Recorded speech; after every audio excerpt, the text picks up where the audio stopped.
What's up gamers, DreamcastGuy here, reviewing today Red Dead Redemption 2.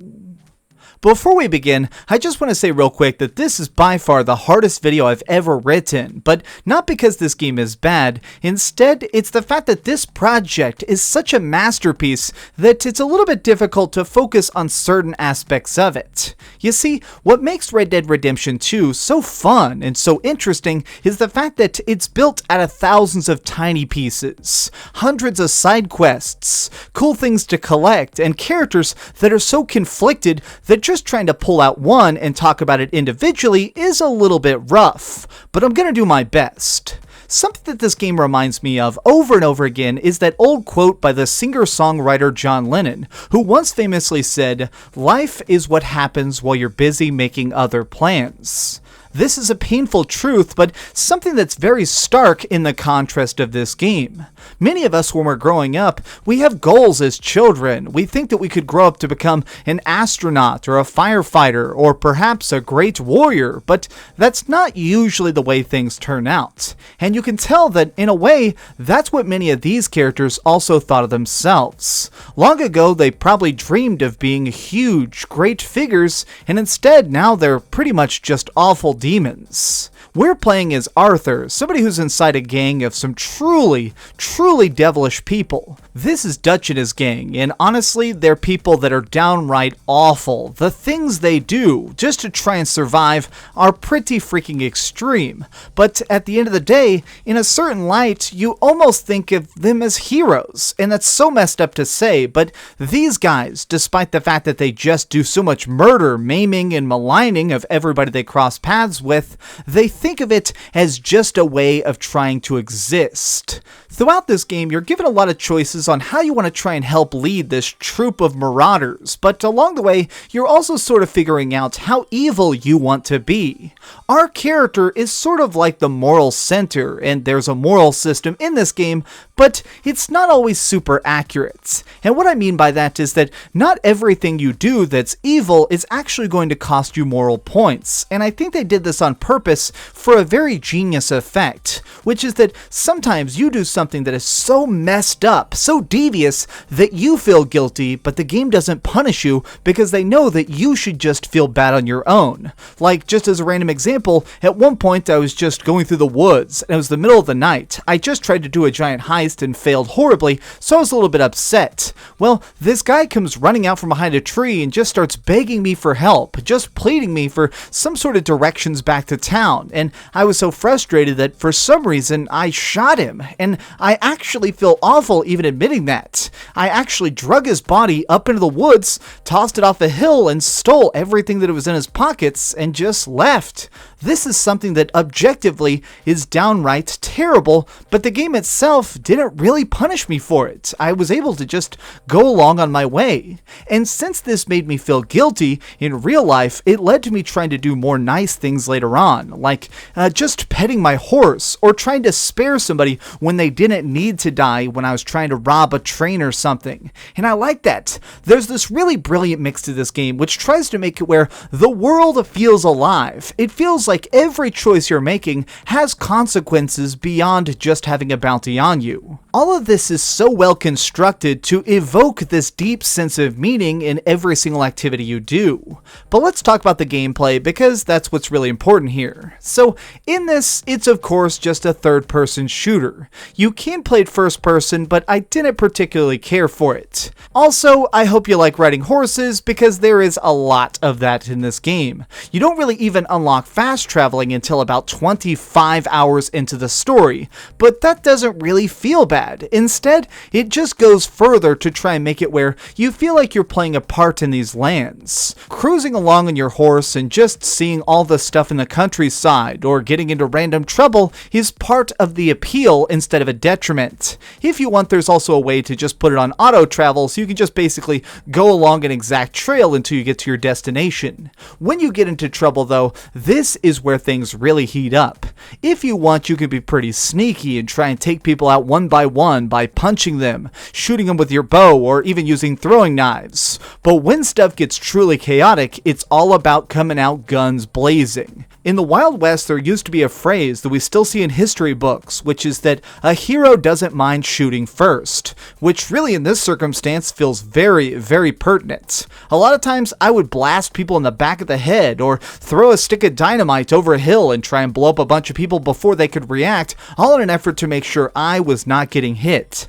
Arthur, for the most part, is actually a pretty tough dude. You can get hit a good amount as long as you've actually kept yourself healthy. And so in most of these firefights, I could just get behind a log and start shooting and shooting and shooting, and everybody would fall over dead before I ran out of bullets. They're very, very generous with the ammunition and healing items, so you never really have to worry about dying unless you're being very, very reckless. I like all the combat for the most part, but I will say the one tiny detriment I've had in this entire game is that it's all built around this auto lock system that can be a little bit bizarre at times. Like if I'm trying to aim at somebody who's running away from me, I would expect that it would either lock directly onto them or at least give me a chance to aim at myself, and instead it's a little bit in the middle. It sort of pulls your cursor to their body and then sort of punishes you, so whenever you're tapping the right stick, it can feel a little bit weird trying to aim on a target that you're stuck to. It's not necessarily an awful thing, but it definitely took the most practice of anything of this game. So just a bit ago you heard me talking about health. So this is a major aspect of the game, and one of the big additions is everything is called the core system, which basically determines your stats. Arthur is a human, so he needs human things. Sleep, accompaniment, maybe a little bit of booze or to smoke a cigarette, and these can end up affecting him in positive or negative ways. Like, funny enough, if you starve yourself, you'll be a lot skinnier, so therefore you can run faster, but it's going to hurt your health. Or you can do something like smoke a bunch of cigarettes, which is going to make your lungs incredibly toxic, but has the secret benefit of making it where you can use Deadeye longer, because for some reason this steadies your hands. It forms this fascinating duality of trying to determine how exactly this character should be living his life within the game so that you can get the benefits you want. I will say that at times I didn't really want to mess with this, so thankfully it's not very intrusive. There are certain moments where I was so laser focused on trying to get to that next big objective or complete the next main story mission that I didn't even bother eating for days and days, and the detriment was never that much. It wasn't like if you neglect these things you're gonna get a game over. I want to talk a little bit more about the side quests because I really feel like this is the best part about the game, is just the times when you accidentally stumble on something and it feels like you are the only person in the entire universe who's seen this event happen. Like, let me just tell you about one that just, honestly, it almost made me weep. It was so interesting. So I was riding along through this countryside and it was just probably about 3 a.m. and I'm just kind of enjoying myself. I just finished some work and I had a bunch of supplies on my bag when suddenly I saw this trail of smoke over the hill and I was a little bit curious. So I decided to ride over it and see what was going on. When I came over it, I found this gentleman just sitting here by himself next to a little campfire, and when I talked to him, he asked me to have a seat to talk to him, so I was curious and open-minded, so I sat down. Over the course of the next few hours, he unfurled his entire life story about all the guilt that's been crushing him. He was part of the Native American War and killed a lot of people, a lot of innocent people, for absolutely no reason other than a paycheck. And now, in his older age, all the money's gone and all that's left is the guilt. And he just sat there and told me these terrible sins over and over again until eventually he passed out right there in his chair as the sun was coming over the horizon. So I got to watch the sunrise next to this sleeping man, and it really, really hit me about the fact that this is stuff that really happened. The Wild West was a wonderful and terrible place. And Red Dead Redemption 2, it manages to convey that. We are bad people in a bad world, but we're able able to do good things. Through our different shootouts and the people we save and the people we harm, we are making our own style of a story, and I love it for that.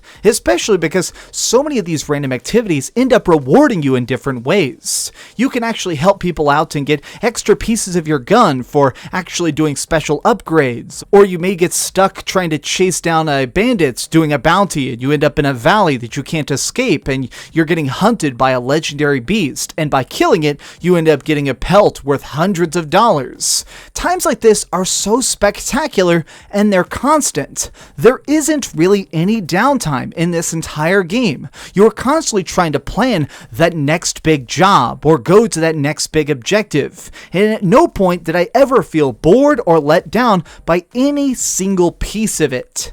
Red Dead Redemption 2 is something that will not come along for many, many years, and I'm curious to see how they try and implement the multiplayer into this later on, because as a single player only experience, it's just so groundbreaking. It's truly a new landmark in open world fun.